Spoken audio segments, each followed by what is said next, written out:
So I want to say first that I'm thrilled to be here, and I really appreciate the organizers being willing to take a little bit of a risk on a couple of planetary scientists who do this sort of analysis basically for fun.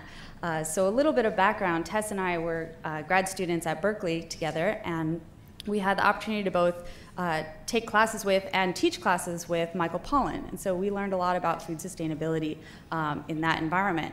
And then we began learning more about health and nutrition through our own journeys to good health.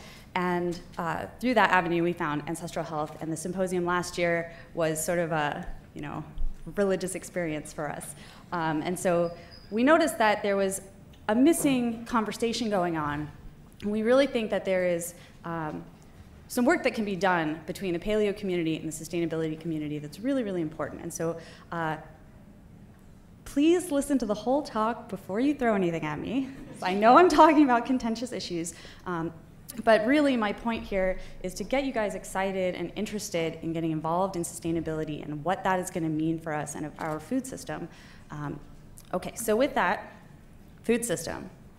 This is what we have, okay? Right now, we devote an area larger than California to the growth of industrial corn, wheat, and soy.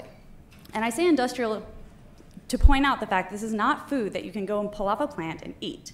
Okay, this is product that has been genetically modified to be super efficiently grown, and we have to process it a great deal in order to get edible calories from it. In fact, we spend most of those calories to produce processed food that's all wheat-based, and sugars, which we can drink. A lot of the food also goes to raising cows in confined feeding operations where they stand around in their own waste and get sick eating corn like we do. And that's basically where our calories go. And then we have some that goes to ethanol. And these numbers are a bit old. They were the easiest ones I was able to find that all use the same data. Right now, we probably put a lot more corn into ethanol than we did when these numbers came out. Okay, so this food system requires a lot of inputs. It requires 128 billion gallons of water per day for irrigation. To contrast, we use 2 billion per person per day for domestic uses like showering. So it uses a great deal of water, oil, land. We have to add chemical pesticides, herbicides, and fertilizers in order to continue to grow the same crops in the same land over and over and over. We also have to use a large number of antibiotics and hormones in order to grow the cows fat enough in a short enough amount of time that they are useful for us to eat. And as has been pointed out already, subsidies make this system marginally profitable for farmers, but very profitable for food companies that buy this raw product that we grow. So this system also has a lot of outputs, greenhouse gases, animal waste that can contaminate food supplies, chemicals that, again, through runoff can contaminate water supplies. We have a lot of environmental degradation. Topsoil is eroding. We create a lot of sick people, a lot of sick animals in this system. We use so much antibiotics to help cows not die from feeding them corn that we now have drug-resistant strains all around that we can't actually use antibiotics to cure ourselves.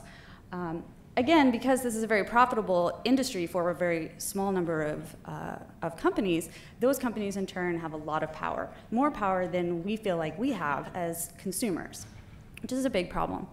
We also have a very vulnerable food supply. By only growing a few species, we leave ourselves very vulnerable to pests and to viruses and all these kinds of things. But one thing that this system produces, and produces very well, is cheap calories. And we are constantly bombarded with this message that we need cheap calories because we have to feed the world. And this is a map from the United Nations showing the prevalence of undernourishment in the world. And you can see that it's very imbalanced. In places like North America and Europe and Australia, we basically don't have a problem with chronic hunger, whereas in the global south, we have a big problem. In fact, we have 850 million people who are starving in the world today, and that was an exciting number because it was down. However, interestingly, we already globally produce enough calories to have more than 2,700 per person per day. So Why are people starving? Well, there's an imbalance. But we can look even at a finer scale than the whole world. So this is a table I put together using FAO Stat, which is a wonderful program. This is the Reed College Commencement of 2014, and I am the commencement speaker. I'm going to announce that Reed College is divesting from fossil fuels. The Board of Trustees decided just last week that they were not divesting from fossil fuels. So this is going to be a complete shock to the president, to them, and we'll see how it goes. I'm a little nervous. This morning, I had breakfast with President Kroger, and over a scone and a cup of coffee, I was very pleased to learn that the Board of Trustees of Reed College has just now decided to divest the school's $500 million endowment.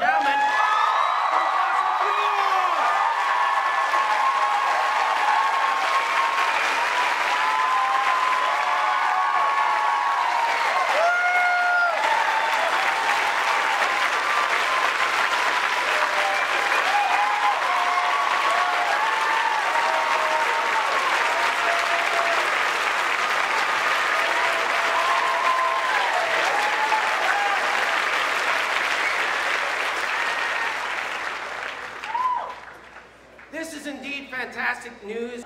I'm also excited that the tuition-paying parents will no doubt be very pleased that your investment in your child's education is not in fact ruining the chance that their grandchildren will have a livable future on Earth.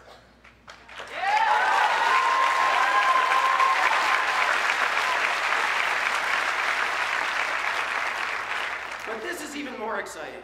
Stanford said they're getting out of coal. Reed is getting out of coal and heavy oil. But what they're doing with the money is what's most interesting. They're pulling the money from those industries and they're reinvesting it in community-owned renewable energy projects.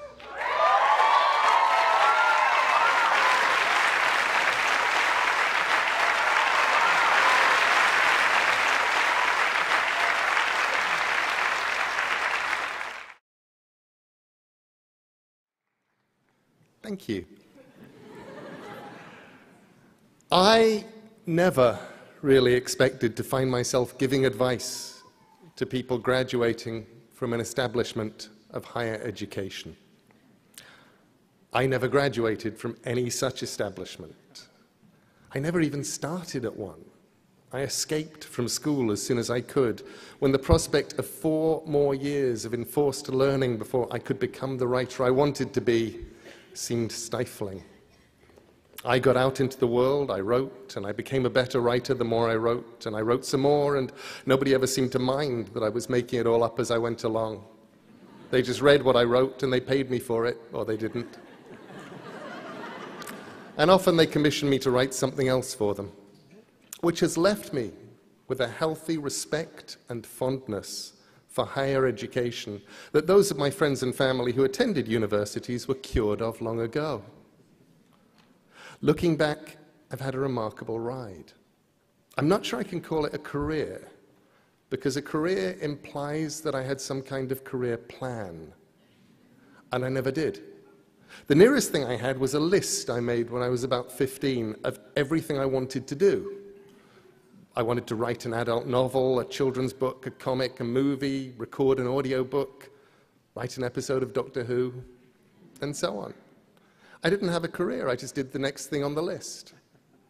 So I thought I'd tell you everything I wish I'd known starting out, and a few things that looking back on it, I suppose I did know, and that I'd also give you the best piece of advice I'd ever got, which I completely failed to follow. First of all, when you start out on a career in the arts, you have no idea what you're doing. This is great.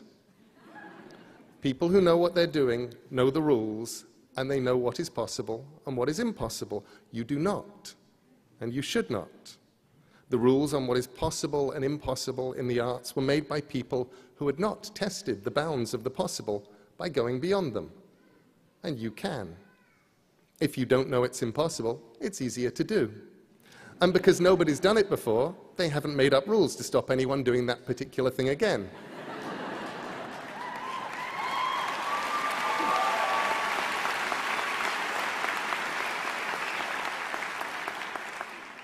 Secondly, if you have an idea of what you want to make, what you were put here to do, then just go and do that. And that's much harder than it sounds, and sometimes in the end so much easier than you might imagine. Because normally there are things you have to do before you can get to the place you want to be.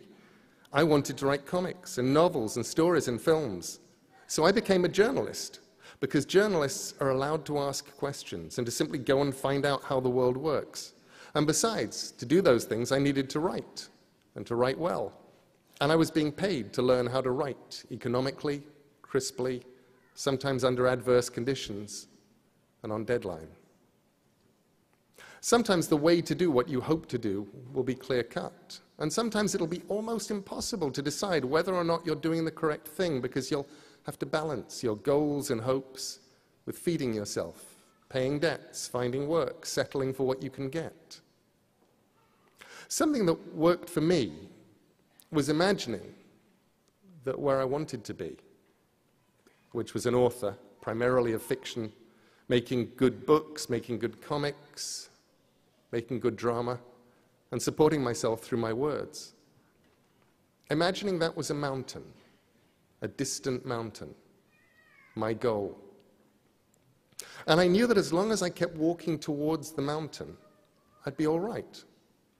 And when I truly was not sure what to do, I could stop and think about whether it was taking me towards or away from the mountain.